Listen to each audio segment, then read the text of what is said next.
Uy, equipo, tenemos 25 minutos, nos va a correr. Listo, arranquemos. Buenos días, tardes, ¿qué horas son ya?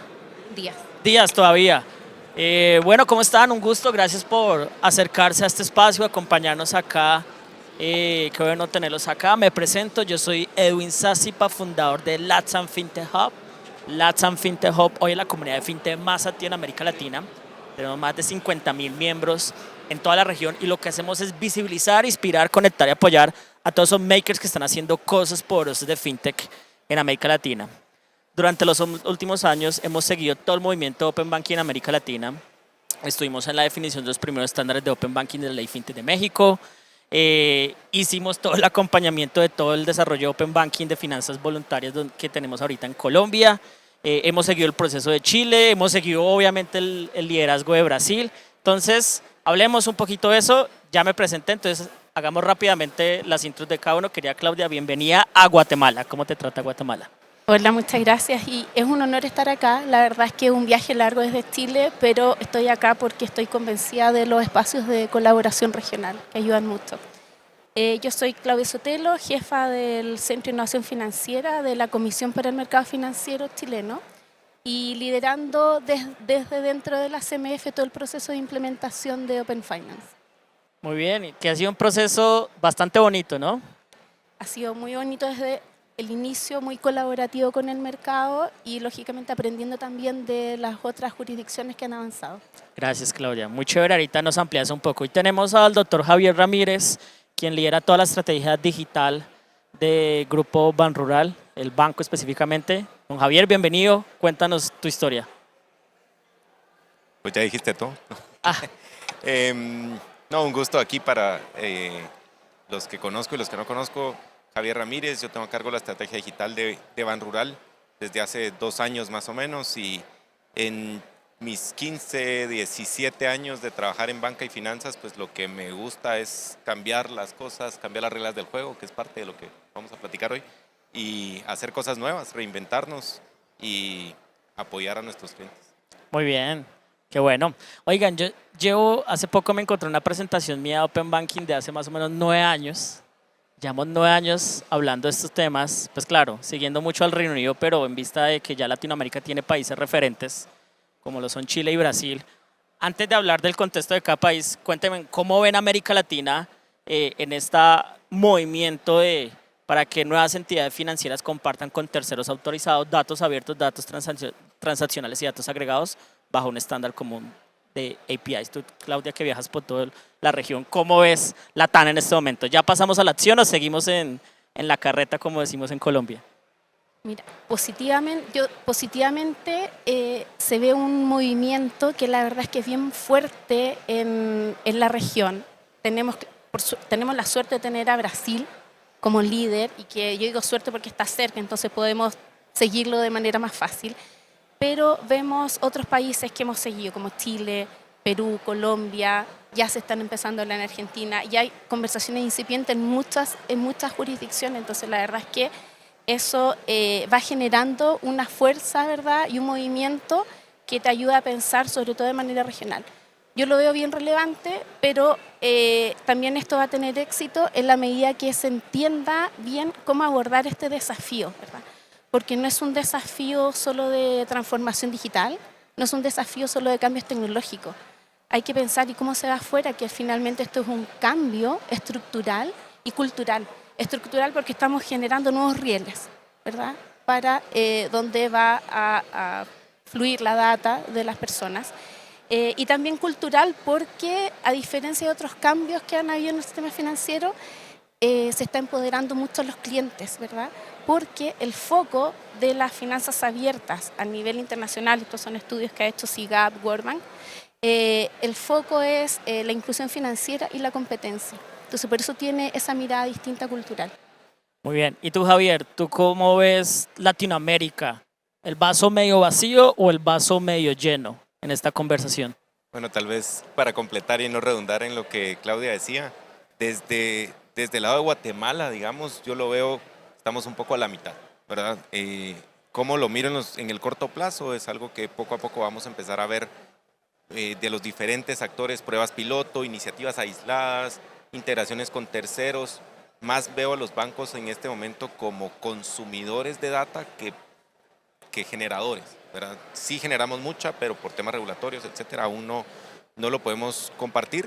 También, digamos, veo en el mediano largo plazo una regulación, ¿verdad? Es algo que nos ayudará a estandarizar principalmente para poder compartir información, datos, servicios, plataformas, etcétera, pero es algo en lo que creo que tenemos que pensar, no sé, yo lo estoy viendo unos 2 años plazo más o menos, y mientras tanto empezar a generar valor con los diferentes actores del ecosistema, con fintechs, con startups, otros bancos, entidades, telcos. Las telcos ya se están metiendo en el tema, ya están, ellos como no están regulados, sí pueden ayudarnos a compartir data para que nosotros consumamos, y va a depender de los nuevos modelos de negocio, de los rieles, de cómo nosotros pues adoptemos estas nuevas tecnologías y cómo el banco o cómo los bancos pues cambien también la forma de pensar en estos modelos de negocio que ya no son tradicionales.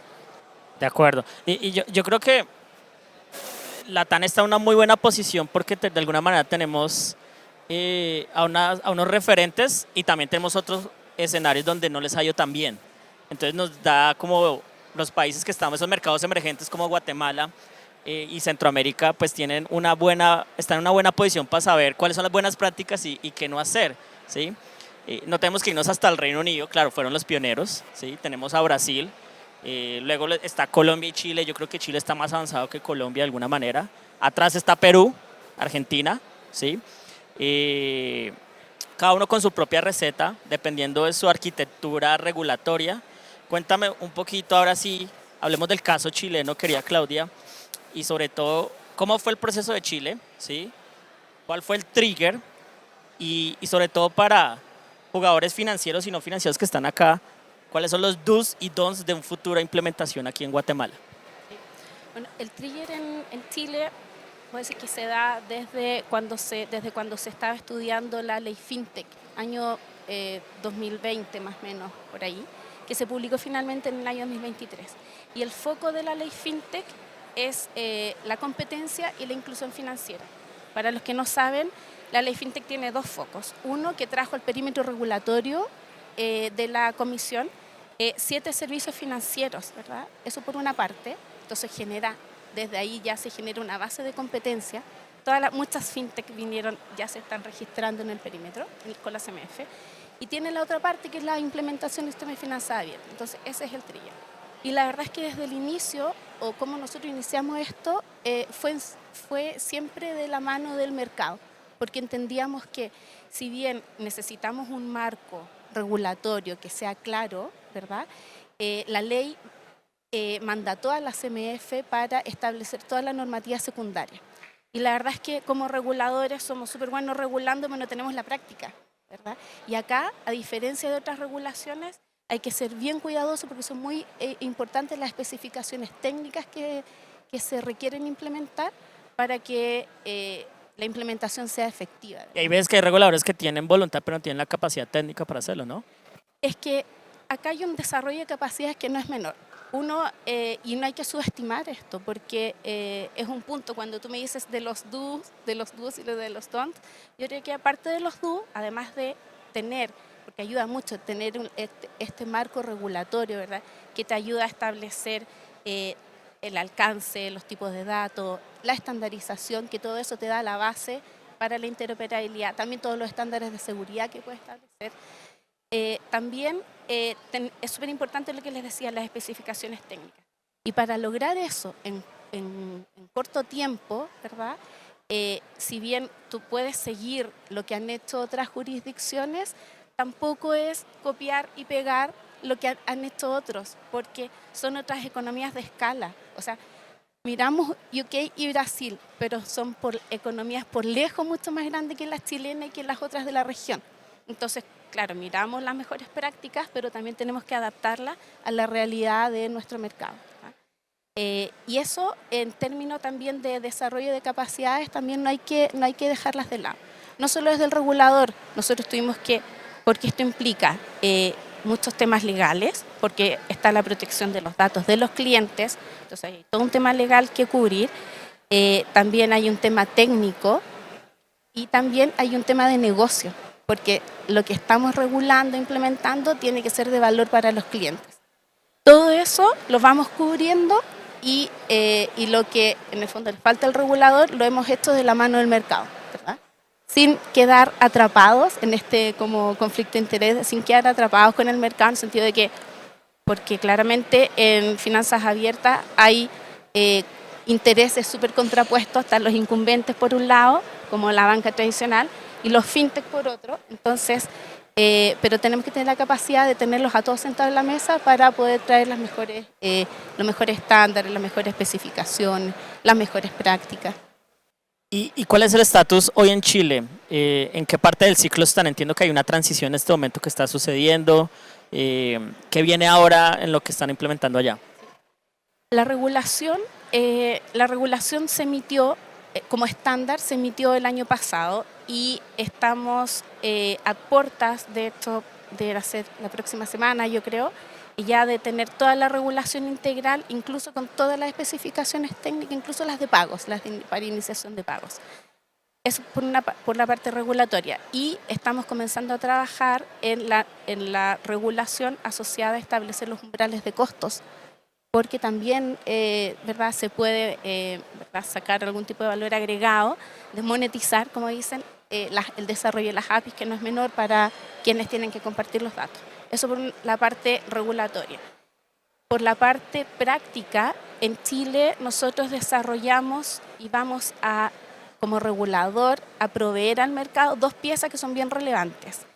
Por una parte está el directorio de participantes, que es la pieza donde registral, pero que asegura la interoperabilidad y es una pieza de confianza donde van a estar todas las informaciones, los certificados digitales de las entidades, ¿verdad? Donde van a poder probar que son quienes dicen ser de alguna manera.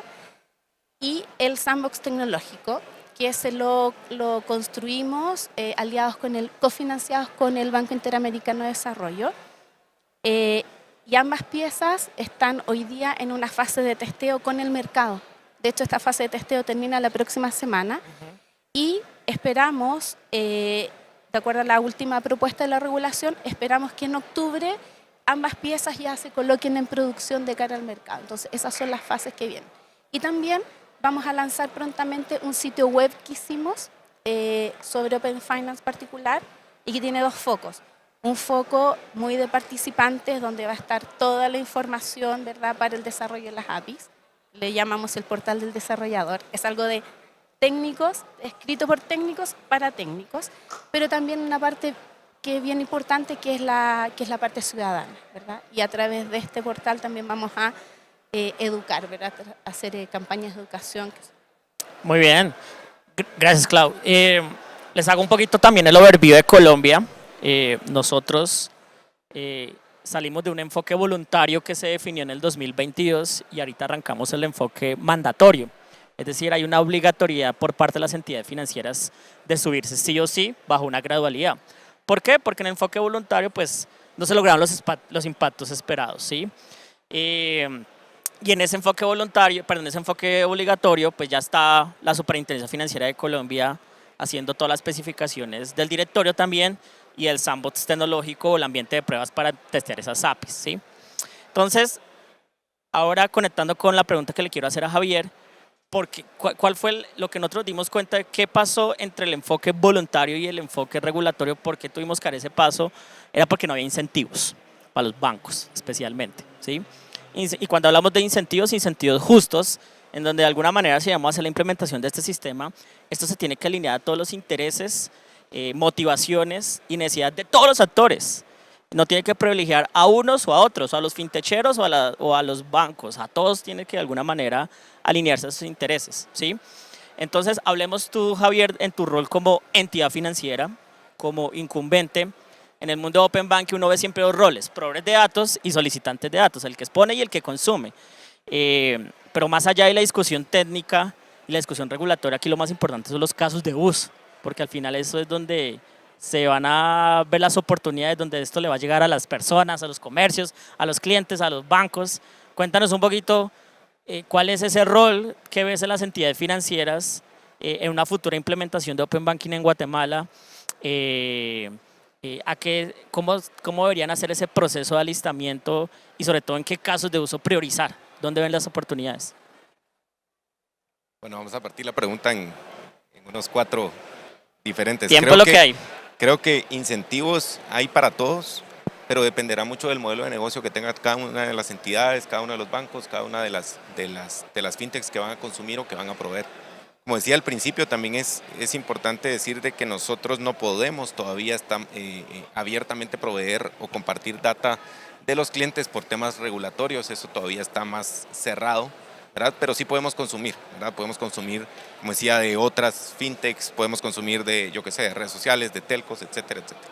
Ahora, cómo lo consumamos y cómo nosotros generemos ese valor para nuestros clientes, creo que ahí es donde está el incentivo. Uno que mencionaba Claudia y creo que es el propósito del banco, más que una obligación, es un propósito, es la inclusión financiera y la bancarización de nuestros clientes. Y aquí hay un beneficio enorme para llegar a la base de la pirámide, a los no bancarizados o a los subbancarizados, que nos permita a través de diferentes casos de uso, porque hay N, ¿verdad? Cómo consumo mis remesas, cómo genero ahorro, cómo modifico las reglas del juego en el tema de pagos, ¿verdad? Los pagos, y por ahí me van a regañar los amigos de Visa y Mastercard, pero ya no es todo tarjetas, ¿verdad? Hay N cantidad de rieles adicionales. Hace un momento hablábamos de stablecoins, ¿verdad? Ahora hablamos de account to account, tenemos QRs, etcétera. Entonces, abrir el ecosistema de pagos también genera un valor enorme, porque el valor también de llegar a la población subbancarizada con plásticos, tarjetas, etcétera, es costoso, ¿verdad? Y en la medida que nosotros creemos ese ecosistema que nos permita generar pagos digitales hasta cierto punto y reducir el efectivo, tenemos un incentivo súper grande. Luego viene la bancarización, ¿verdad? Y luego viene otro tipo de incentivos en los cuales nosotros pues ya estaremos jugando. Ese es del lado del banco. Si lo vemos también del lado de nuestros clientes, nosotros generando nuevos modelos de negocio, generando nuevos tipos de productos que por hoy, digamos, el producto tradicional como una cuenta bancaria, como una cuenta de ahorro, como una tarjeta de crédito, pues es lo que conocen, ¿verdad? Pero esa herramienta que hoy le permite al cliente gestionar sus finanzas y empoderarse de las finanzas, porque hoy usan los productos pero no son dueños de nada prácticamente. Ahí sí, a beneficio de la banca, siempre hemos nosotros mantenido la data y la información de los clientes. Entonces, poner toda esa data en las manos de los clientes, empoderar a los clientes y crear productos hiperpersonalizados, creo que es parte del cambio y donde está ese nuevo juego. Y dentro del banco, ya mencionabas que hay que hacer APIs, que hay que tener capacidades, etc. Pero creo que tecnológicamente no es nada fácil, pero es más complicado, digamos, y en eso estamos también, en cambiar ese mindset de una generación de valor y de gestión del cliente de cierta manera a gestionarla, yo que sé, a través de un tercero, gestionarla en colaboración con alguien más, etcétera. ¿De quién es el cliente? Ya no es mío, ya no es de la fintech. El cliente es el dueño de él, ¿verdad? Donde él quiera estar. Entonces, ese cambio de mindset también en el modelo de negocio, en donde nosotros pues le entregamos el poder a alguien más y que los frutos o los ingresos o la utilidad viene por otro lado, no precisamente por cobro de comisiones, no precisamente por otro tipo de cobros, ¿verdad? En donde nosotros podemos hacer otro tipo de cross-sell, podemos reducir el efectivo y la gestión. Es ahí donde ese mindset dentro del banco también es importante cambiarlo para entrar en esta nueva era y generar nuevos modelos de negocio. Javi, ¿y qué nos puedes contar de, más allá de la regulación, cuál es la estrategia Open de Banrural? ¿En qué están trabajando ustedes? Entiendo que tú ya tienes un equipo dedicado a explorar casos de uso, a entender pues las potencialidades de esto sin tener que esperar la regulación, ¿no? Sí, como te decía, pues proactivamente nosotros lo estamos haciendo porque sí vemos el beneficio de aliarnos con terceros para poder generar ese valor a los clientes y generar bancarización. A detalle tampoco les puedo dar. Lo que pueda hacer Open, que lo de eso se trata. Que lo esperen a ver finales de junio, más Ajá, o menos, ¿verdad? chévere. Nosotros ya estamos por ahí listos con diferentes casos de uso, pero mucho es enfocado en la bancarización y en la inclusión de los clientes, ¿verdad? Rieles de pago, gestión de remesas, gestión de cuentas, integración con terceros, ¿verdad? Que nos va a permitir ir más allá y estar siempre en el momento donde el cliente nos necesita, ¿verdad? Creo que ese es el punto, en ese ese que le llamamos el momento de la verdad, ¿verdad? Que nos permita el cliente sin darse cuenta utilizarnos, ¿verdad? Y generar y consumir sin saber que nos está utilizando. Creo que por ahí vienen los tiros, ahora que estamos en época del Mundial. Muy bien, muy bien. ¿Guatemala va al mundial? No sé. ¿Sí? ¿No? Chile tampoco. ¿Chile tampoco? No. No quiero decir Colombia. Bueno, la última pregunta. O la última pregunta no, sino ya para cerrar, de pronto, Claudia, ¿cuál sería como tus recomendaciones al sector fintech de Guatemala que está acá? ¿Qué les puedes contar a ellos de la experiencia con las fintech chilenas en este proceso de subirnos a que el Open de Guatemala nos quede bien hecho? ¿Tú qué nos puedes decir? La recomendación es trabajar colaborativamente, totalmente, eso es sumamente clave. Sector público y privado, no solo entre privados, sino que también con el sector público, porque tenemos mucho que aprender unos de otros, eso por un lado. Por otro lado, yo creo que hay que construir siempre mirando estándares robustos. Eso es súper relevante, como yo sé que a lo mejor es mucho más cómodo, nos pasó a nosotros, es mucho más cómodo pensar en, bueno, utilizo los estándares que hoy día ya conozco, pero la verdad es que hay que visualizar que lo que estamos construyendo hoy día va a estar full implementado en un par de años más, donde los estándares de hoy quizás no son los que son top de línea, ¿verdad? Entonces hay que construir pensando en estándares robustos, la verdad es que eso es lo que hay que mirar. Y el desarrollo de capacidades, ¿verdad? Que tiene que ser multidisciplinario. De acuerdo. Y la misma pregunta para ti. Están las fintechs de Guatemala. Tú como jugador importante dentro del sector financiero, ¿cuál es tu recomendación para que para que el Open Banking de Guatemala nos quede bien hecho? Creo que tenemos que alinearnos, ¿verdad? Ahí sí, a veces no jugamos en las mismas condiciones, ¿verdad? Desde un banco completamente regulado, donde una fintech espera que yo le comparta prácticamente todo, y la fintech quiere consumir y decir, bueno, el cliente es mío, etcétera, etcétera. La alineación de los incentivos tiene que ser más allá de quién es el dueño del cliente, quién es el dueño de la data, sino que cómo generamos valor en conjunto. Cómo generamos ese caso de uso o cómo generamos ese incentivo para beneficiar al cliente final, no precisamente solo con fintechs, nosotros también ya trabajamos de la mano con gobierno.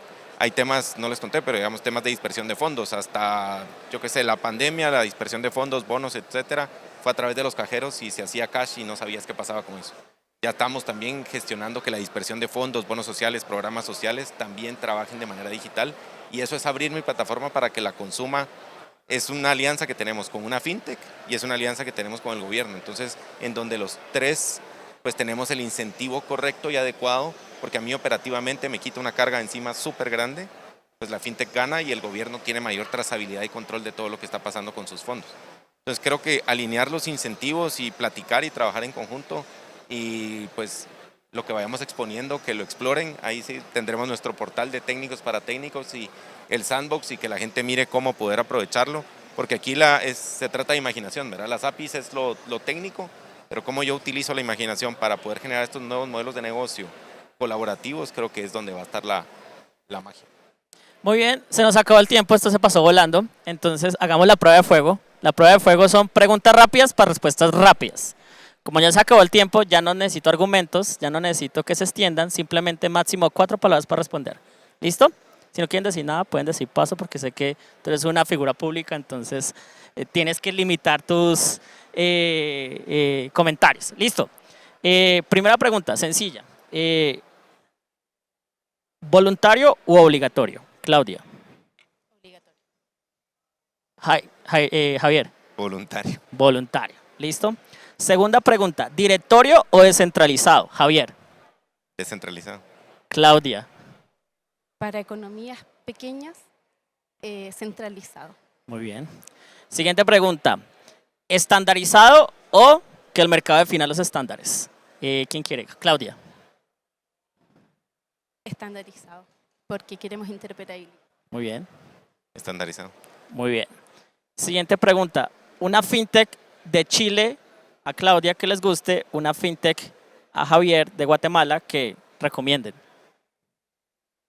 No, ahí admiro todas las fintechs Admiras, esa es respuesta política. que han llegado al perímetro financiero.